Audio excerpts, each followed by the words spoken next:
Sanctus, Sanctus, Sanctus Dominus Deus Sabaoth. Bapak, Ibu, dan saudara-saudariku yang terkasih dalam Tuhan kita Yesus Kristus, salam sejahtera untuk kita semua. Berkat dan cinta kasih Allah yang Maha Kuasa senantiasa menyertai kita. Hari Minggu tanggal 28 Mei tahun 2023 adalah Hari Raya Pentakosta. Marilah kita mendengarkan dan merenungkan bacaan-bacaan kitab suci. Bacaan pertama dari Kisah Para Rasul bab 2 ayat 1 sampai 11. Ketika tiba hari Pentakosta, semua orang percaya berkumpul di satu tempat. Tiba-tiba turunlah dari langit suatu bunyi seperti tiupan angin keras yang memenuhi seluruh rumah di mana mereka duduk. Dan tampaklah kepada mereka lidah-lidah seperti nyala api yang bertebaran dan hinggap pada mereka masing-masing. Maka penuhlah mereka dengan Roh Kudus, lalu mereka mulai berkata-kata dalam bahasa-bahasa lain seperti yang diberikan oleh Roh itu kepada mereka untuk mengatakannya. Waktu itu di Yerusalem diam orang-orang Yahudi yang saleh dari segala bangsa di bawah kolong langit. Ketika turun bunyi itu, berkerumunlah orang banyak. Mereka bingung karena mereka masing-masing mendengar rasul-rasul itu berkata-kata dalam bahasa mereka sendiri.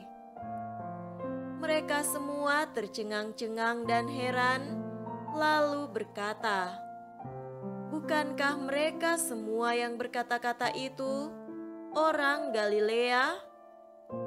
Bagaimana mungkin kita masing-masing mendengar mereka berkata-kata dalam bahasa kita sendiri, yaitu bahasa yang kita pakai di negeri asal kita? Kita orang Partia, Media, Elam, penduduk Mesopotamia, Yudea dan Kapadokia, Pontus dan Asia, Frigia dan Pamfilia, Mesir dan daerah-daerah Libya yang berdekatan dengan Kirene, pendatang-pendatang dari Roma, baik orang Yahudi maupun penganut agama Yahudi, orang Kreta dan orang Arab. Kita mendengar mereka berkata-kata dalam bahasa kita sendiri tentang perbuatan-perbuatan besar yang dilakukan Allah." Demikianlah sabda Tuhan. Syukur kepada Allah.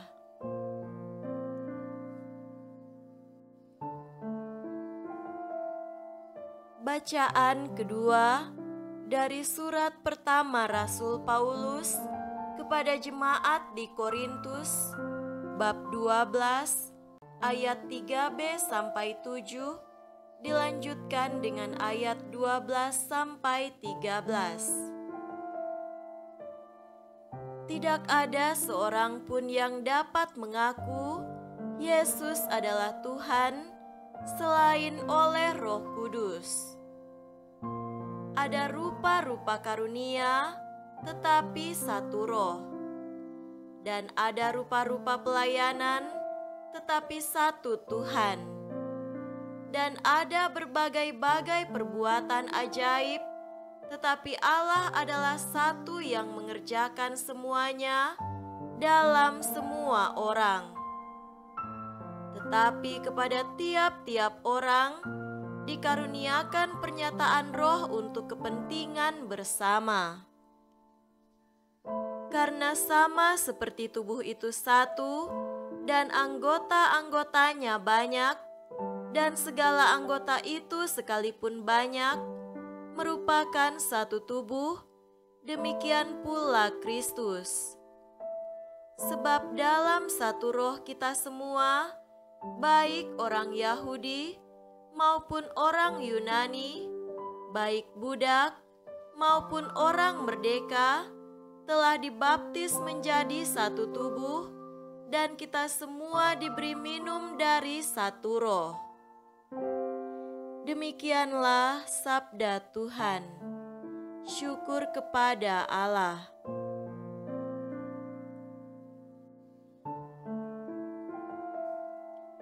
Semoga Tuhan beserta kita sekarang dan selama-lamanya. Inilah Injil suci menurut Yohanes. Dimuliakanlah Tuhan. Injil Yohanes bab 20 ayat 19 sampai 23. Ketika hari sudah malam, pada hari pertama minggu itu, berkumpullah murid-murid Yesus di suatu tempat dengan pintu-pintu yang terkunci, karena mereka takut kepada orang-orang Yahudi. Pada waktu itu, datanglah Yesus dan berdiri di tengah-tengah mereka dan berkata, "Damai sejahtera bagi kamu." Dan sesudah berkata demikian, ia menunjukkan tangannya dan lambungnya kepada mereka. Murid-murid itu bersukacita ketika mereka melihat Tuhan. Maka kata Yesus sekali lagi, "Damai sejahtera bagi kamu. Sama seperti Bapa mengutus aku, demikian juga sekarang Aku mengutus kamu." Dan sesudah berkata demikian, ia mengembusi mereka dan berkata, "Terimalah Roh Kudus. Jikalau kamu mengampuni dosa orang, dosanya diampuni, dan jikalau kamu menyatakan dosa orang tetap ada, dosanya tetap ada." Demikianlah sabda Tuhan. Terpujilah Kristus.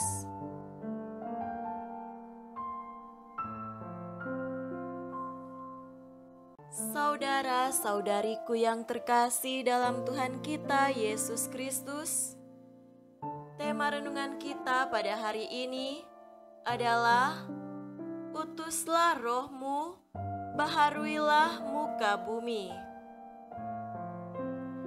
Hari ini dengan gembira kita merayakan peristiwa turunnya Roh Kudus yang mengubah para rasul menjadi pribadi-pribadi baru. Kita tahu bahwa peristiwa ini menandai permulaan gereja, dan oleh Roh Kudus kita diberi suatu hidup baru yang lebih dalam, kaya dan indah, yaitu hidup sebagai anak-anak Allah. Karena itu, setiap umat beriman mesti hidup dalam kepatuhan pada karya Roh Kudus, agar hidup baru itu dapat mencapai kepenuhan dengan buah melimpah. Turunnya Roh Kudus terjadi atas cara yang ajaib. Tiba-tiba turunlah dari langit suatu bunyi seperti tiupan angin keras yang memenuhi seluruh rumah di mana mereka duduk. Lalu tampaklah lidah-lidah seperti nyala api bertebaran dan hinggap pada mereka masing-masing.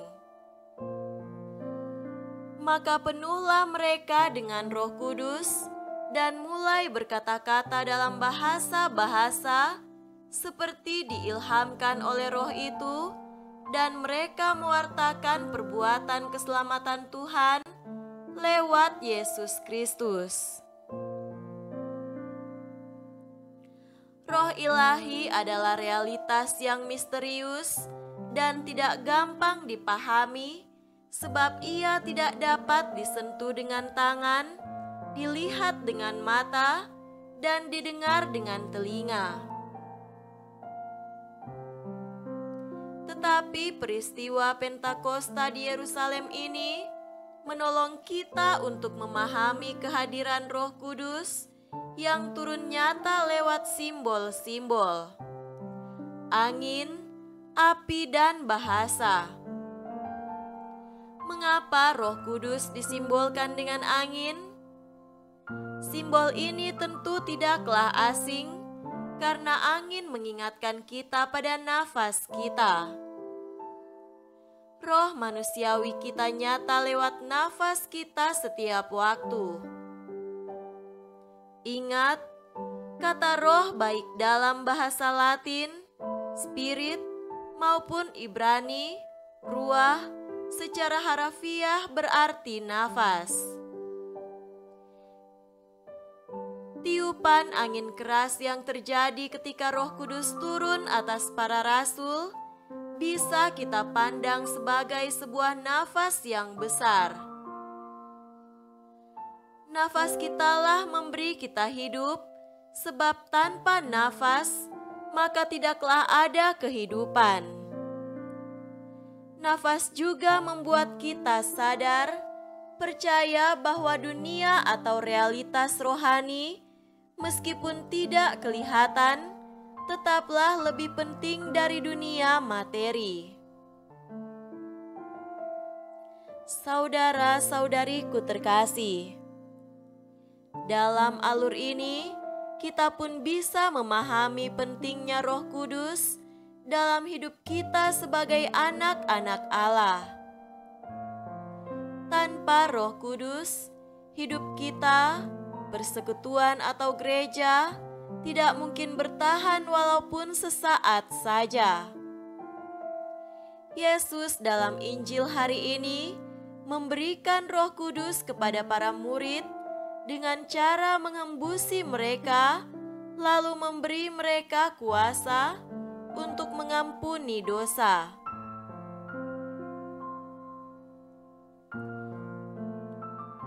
Roh Tuhan terus-menerus menghidupkan kita secara rohani. Bila kita memisahkan diri darinya, bila kita berontak melawan Dia, maka kita akan lemas dan mati.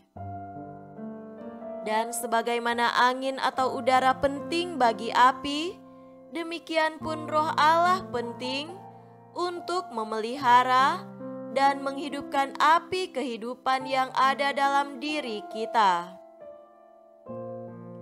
Tanpa Roh Kudus, kita akan beku dan mati secara rohani. Lebih jauh lagi, kita juga tahu bahwa untuk bernafas dan hidup, kita mesti terbuka menerima dan bekerja sama dengan dunia di luar diri kita. Ketika bernafas, kita membuka paru-paru kita bagi udara.